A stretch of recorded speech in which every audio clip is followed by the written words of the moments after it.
நாங்கள் படுகின்ற கஷ்டம் இதையெல்லாம் பார்த்து, அதாவது பிளாஸ்டிக்லேயே இந்த மடக்கு கட்டில்னு இருக்கும்ல, அந்த கட்டிலை தன்னுடைய தலையிலே நகரத்திலிருந்து சுமந்து கொண்டு வந்து என் இல்லத்திற்கு சேர்த்து இனிய நண்பர் அவர் சந்திக்கும் பொழுது இறுக்கமாக ஒரு நம்முடைய கையை பிடிப்பார். அந்த இறுக்கத்திலிருந்து விடுபடவே முடியாது, அப்படி ஒரு உறுதியான பிடிப்பு. அவர் பெயர் சொல்லி அழைப்பது இன்றும் என்னை எப்போது நினைத்தாலும் கண்களை வைக்க.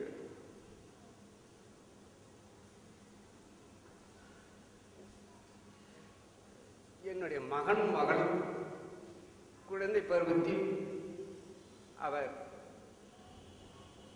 அதாவது மளிகை கடைக்கு பிறகு எவர் சிலர் பாத்திர கடை, அதையும் விடுத்து அந்த குட்டிஷ் என்ற கடை திறக்கப்படுகிறது. அநேகமோ அது 79 80 ஆண்டுகளாக இருக்கலாம்.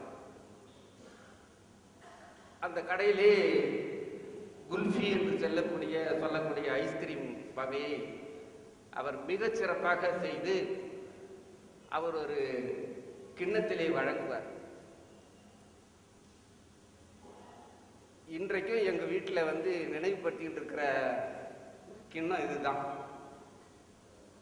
இப்போ அந்த கடையில் இந்த கிண்ணம் இருக்குதோ இல்லையோ, திருநாவு பெயரில் எங்கள் வீட்டில் இந்த கிண்ணம் இருக்குது. இதுல தான் அவர் கொடுப்பார். பள்ளிக்கூடத்திலிருந்து என்னுடைய மகனும் மகளும் திரும்பும் பொழுது அந்த கடைக்கு போயாகணும். என்னுடைய மகனும் மகளும் இன்றும் அவர்களும் திருமணமாகி குழந்தை பெறுகின்ற, மகளுக்கு குழந்தை பிறந்து விட்டது, மகனுக்கு குழந்தை பிறக்க போகிறது. ஆனாலும் இன்னமும் அவர்கள் குட்டிஷ் அங்கிள் எப்படி இருக்காங்கன்னு கேட்காத நாள் கிடையாது. அந்த குட்டிஷ் என்ற பெயர் வைக்கும் பொழுதே ஆங்கிலத்தில் பெயர் வைக்கிறேன்னு கேட்டோம். இல்லை இருந்துட்டு போட விட்டுடுறா அப்படின்ட்டாங்க. ஏண்டா அதில் ஒரு டி குறையுது, இல்லை அது இருக்கட்டும் அப்படின்னா. அது குட்டீஸ் குட்டீஸ் குட்டீஸ் குட்டீஸ் அங்கிள்னு எங்களுடைய பிள்ளைகள் எல்லாம் அன்போடு அழைத்தார்கள். அதனால்தான் என்னுடைய மகள் திருமணத்தின் போது நான் யாரும் பெரிய விஐபி யாரையுமே தலைமைப்படுத்தி திருமணத்தை நடத்தவில்லை. நம்முடைய இலக்கண சுடர் முனைவர் தேவி நம்முடைய திருமுருகனார் அவர்கள் நடத்தி வைக்கவும், முன்னிலையாக நான் திருநாவைத்தான் அழைத்திருந்தேன். திருநாவுக்கு முன்னாடியே நான் சொன்னேன், நீ தான் வரணும் அப்படின்னா. இல்லை இல்லை, நீ உன்னுடைய நரியை கூப்பிடு, ஹரிகிருஷ்ணனை கூப்பிடு அப்படின்னு சொன்ன. இல்லை, அவனுக்கு 2வது இடம் தான், உனக்கு தான் முதல் இடம், அதனால நீ தான் வரணும் அப்படின்னு சொல்லிட்டான்.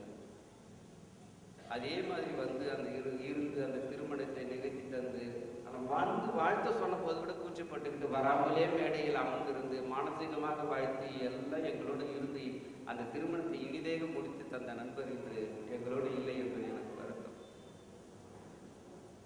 அவருடைய இறுதி ஊர்வலத்திற்காக நான் புறப்பட்டுக் கொண்டிருக்கிறேன்.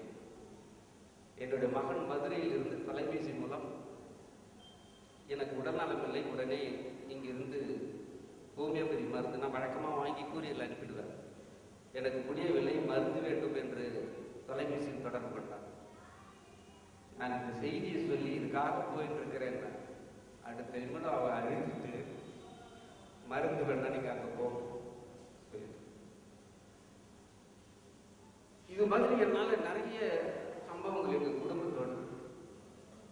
இன்னைக்கு நான் ஒரு பொருளாதார நிலையிலும் அனைத்து வகையில் பெருமையோடு இருப்பதை பார்த்து மகிழ்வு கொள்ளக்கூடிய முதல் நண்பர் திருநாவுக்கரசர்.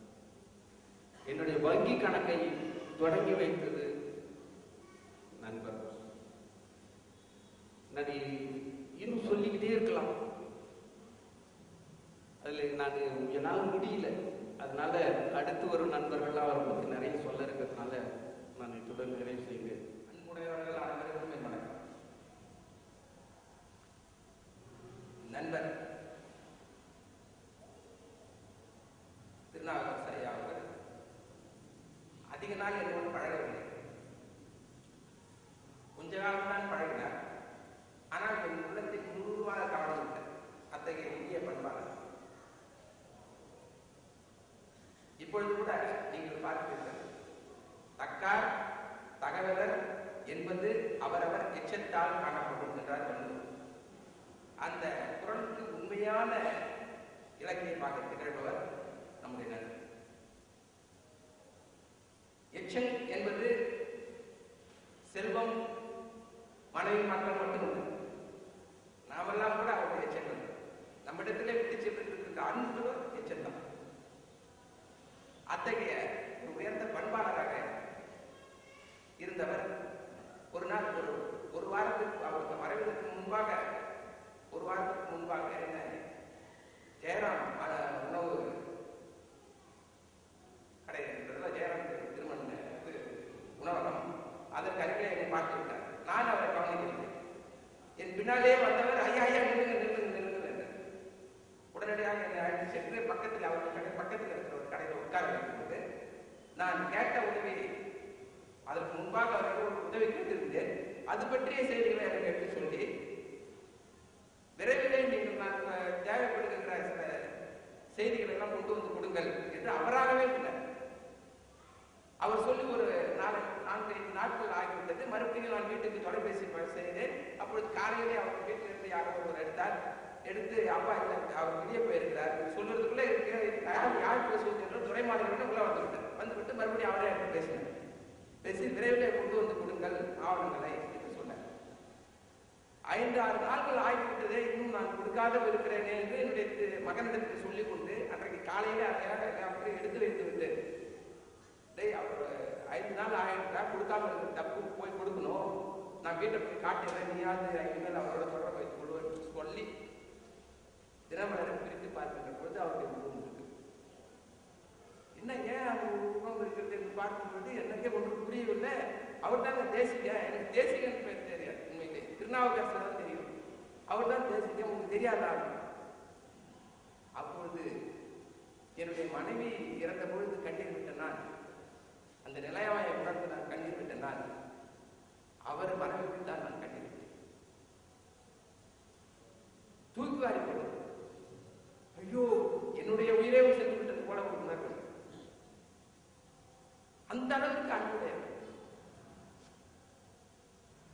பாடல்கள் எழுத வேண்டும் என்று உட்கார்ந்தால் சில காரணத்துக்காக எழுத வேண்டும் என்று எண்ணி பார்த்தார்கள் வராது. இப்பொழுது மாலையில 5:30 மணிக்கு தான் எனக்கு அஞ்சல் இருந்தது வந்தது.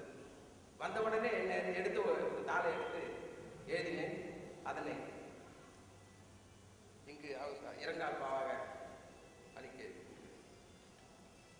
இனித்த முகம் காட்டி, ஏதாவது ஒரு சொல்லாவது அவருடைய பண்பை கூறாத சொல்லாக இருக்குமா என்று நீங்களே சிந்தித்து பார்க்கிறவர். இனித்த முகம் காட்டி, எவ்வவர் முன்னும் தனித்தமிழின் வண்ணம் தனை காட்டி, வாழ்வெல்லாம் அன்பின் பெருமை அகம் காட்டி, எல்லாருக்கும் பண்புடைய உள்ள பரிவினையும் காட்டி, நல்ல நட்பின் திறம் காட்டி, நல்லுணர்வு பாங்குதனை கற்புலனால் காட்டி, கனிவான சொல் காட்டி, ஒப்பில்லா வாய்மை உரை காட்டி, நண்பருடன் செப்பும் உரையிலெல்லாம் செந்தமிழ் சீர்காட்டி, எல்லாருக்கும் பேருதவி எப்போதும் செய்கின்ற பல்லாரும் போற்றுகிற பண்பு நெறி காட்டி, பணிவோடும் இன்சொல் பகர்ந்து பழகி துணிவோடும் கொள்கைகளை தூயனவாய் தாம் கண்டு, நன்னயமும் நற்பாங்கும் நல் உணர்வும் கொண்டு இங்கே பன்னறிய நல்ல பயன் புரிந்து வாழ்வாங்கு வாழ்ந்து பலம் கண்டு வாடி அவர் வந்தாலும் தாழ்ந்து பணிந்து, வாழ்வாங்கு வாழ்ந்து பலம் கண்டு வாடி எவர் வந்தாலும் தாழ்ந்து பணிந்து தகுநலங்கள் ஆற்றும் கனிந்த சீர் நெஞ்சுடையார், கண்ணியமும் மிக்கார், அணிந்ததெல்லாம் வாழ்வில் அரிய புகழே அன்றோம், அணிந்ததெல்லாம் வாழ்வில் அரிய புகழே அன்றோம், வாழ்ந்தார் மகிழ்ந்தார் மறைந்தார் என்று இல்லாமல், வாழ்ந்தார் மகிழ்ந்தார் மறைந்தார் என்று இல்லாமல் வாழ்கின்ற நெஞ்சுலெல்லாம் வாழ்கின்றார் தேசிகனார் என்னும் திருநாவுக்கரசர். அன்னார்தம் அன்பும் அருந்தமிழ் பண்பும் நலம் புரிந்து பண்பகற்றி வாழ்வு மலர்ந்து.